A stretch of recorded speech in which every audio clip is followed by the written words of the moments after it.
Hello and welcome to the world infamous Beardy Cook kitchen, back again with another give or take box challenge. This time it's for the Luncarty, Red Gorton and Moneydye Community Council page. They sent me a picture of their give or take box. There's a couple of good bits in there, so I'm going to do something slightly different today. What I'm going to do is a curry. It's not going to be a meaty curry. There was a big old bag of lentils in there, so that's what I'm going to be using. I'll show you the ingredients in a minute. One of them you're going to have to imagine because I didn't have a jar of pasta sauce, so that's cooking on the hob behind me. I've made my own. Other than that, it's pretty simple, this one. It's a good little curry, good tasty little number, dead easy to make. What more do you want? Right, so these are the main ingredients. There was a bag of orange lentils in there, but I'm using green because that's what I've got in my cupboard. Some stock cubes, some medium curry powder. There's a jar of pasta sauce on the hob behind me, and to serve rice. So, if you get your rice on, that's going to be about half a mug of rice for 2 people, mug of water, stock cube, so that's on. Then I've got the jar of pasta sauce on the hob. What I'm going to do now is make up about a litre of stock using 3 stock cubes. I'm also going to tip in a generous bit of the curry powder. Then after that's all on, we throw in a mug of lentils. That's it. Leave it to tick away for 25 minutes. Curry. So, on with the show. Right, so here we go. This is the jar of pasta sauce that's on the hob. It's been brought to a simmer. Over here I've got the litre of veg stock, and what I've done is I've put in 2 dessert spoons of medium tikka curry powder. So that's just going to go in there. Now this is just the base recipe. You can adapt this any way you choose, any way you see fit.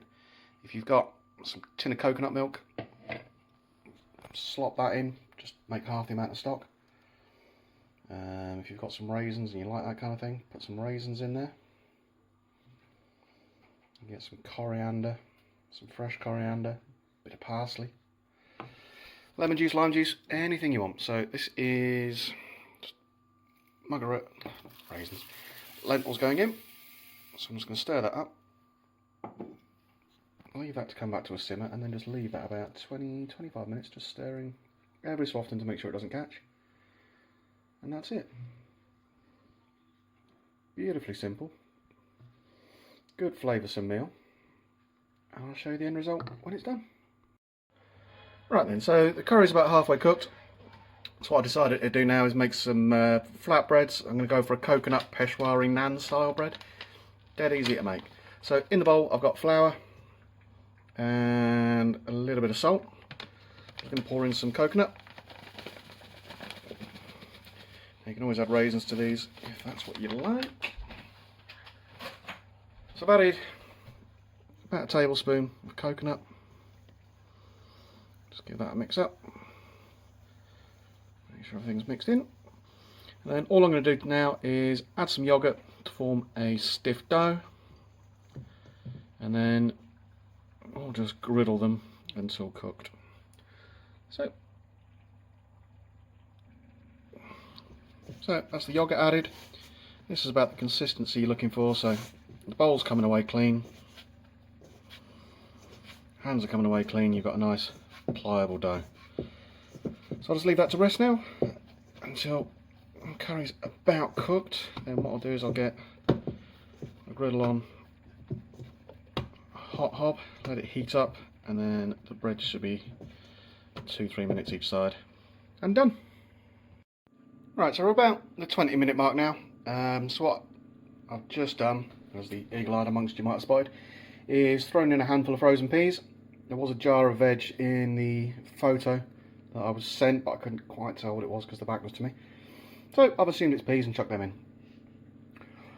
Thing to do at this moment is check the seasoning, especially if you're using a jarred sauce and stock. Make sure there's enough salt in there.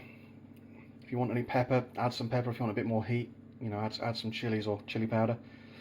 Mine needed just a little bit more salt. Probably needs about 5-10 more minutes for these lentils. They're still a bit too chewy, but all good. So there we go. Right, so that's the curry done. That's thickened up nicely. Flavours are good. Everything's balanced well. Most important thing when you're cooking is to taste it. You're in control. You're making it. You're eating it. You need to make sure it tastes the way you want to. So can't recommend tasting it enough. What I use is a series of teaspoons that I've got lined up. Taste it. Needs more salt. Add more salt. Taste it again. Needs more pepper. Add more pepper.